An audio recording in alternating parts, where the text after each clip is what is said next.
guys, I'm Lori. I'm Dave. And we are Moore2Explore. This is Luna, the ever long-suffering Luna. So in this webisode, we're headed where, Dave? Texas. All right, we're leaving Florida. Been there Finally. for a while, and it was wonderful, but we're excited to start our new journey. What are we doing? We're going to Buckees. We've heard about this place for a while from different people on YouTube and whatnot who travel and say, you got to go to Buckees. So David's, you know, it's like a snack central. And we got to get fuel. This is a destination unto itself, I guess.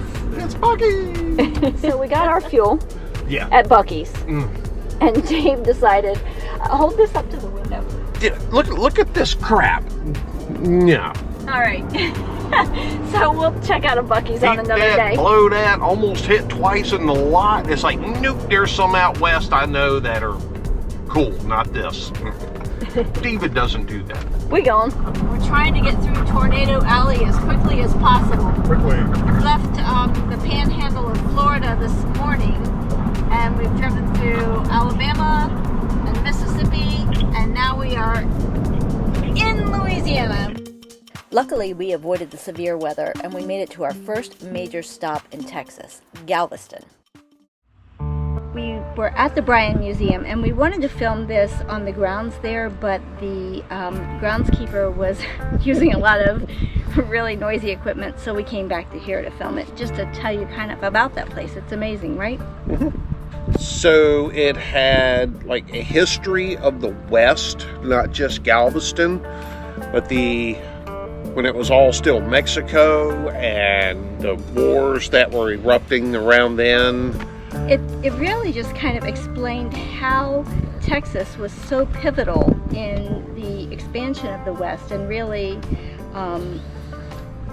forming and shaping our nation because, you know, Austin, what was his first name? Stephen Austin, how he got permission to go into Mexico and get land, and how he was really a visionary in doing that, which was kind of ironic to me, how he was coming into Mexico, asking to come into Mexico, you know, in today's climate.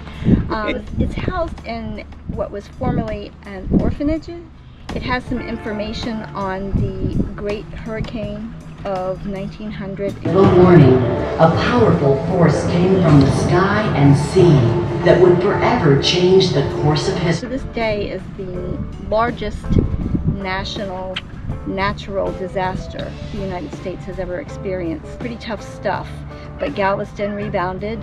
I found it interesting. They started rebuilding. They're like, hold on, this is just going to happen again.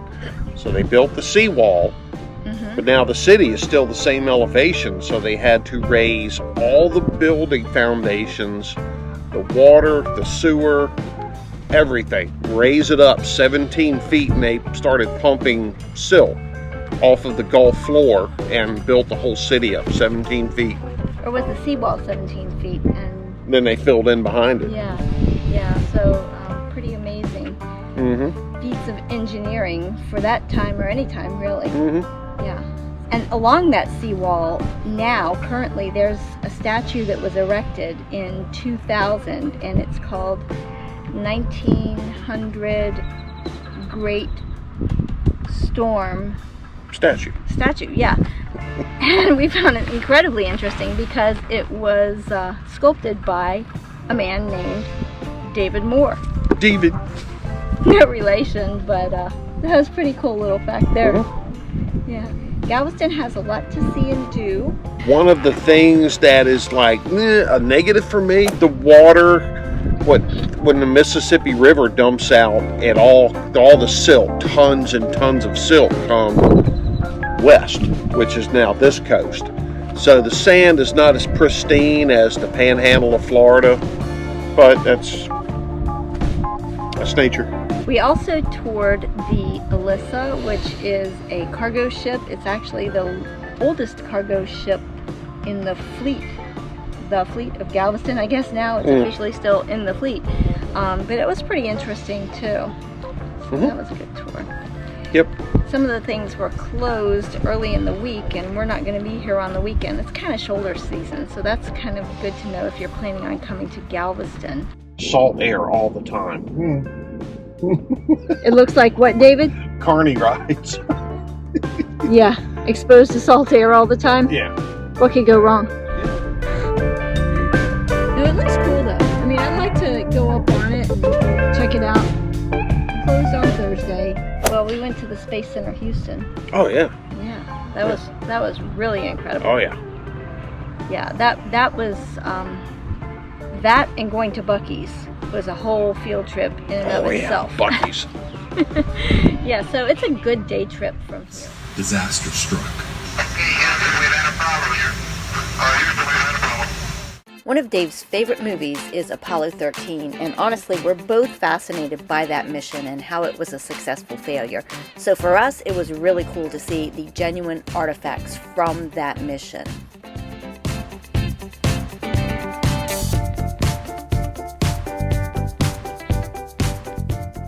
This is the original command module from the Apollo 17 mission, and it's on loan from the Air and Space Museum.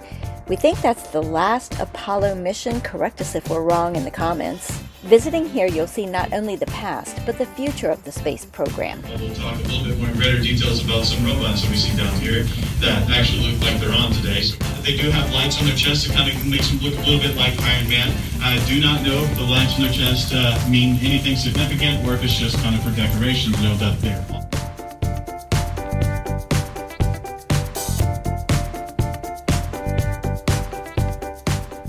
This Saturn V rocket was actually mission ready. All they had to do was roll it out and light it, but the whole program was canceled, so it's on display.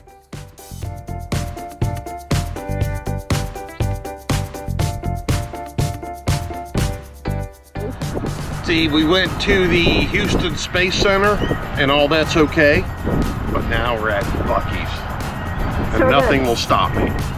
He's been manic to go here, so we're gonna go check it out. What a bargain. All right, let's go on in.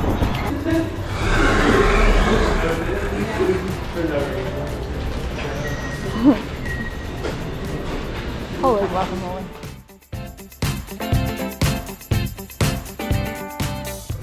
What'd you get? Sandwich?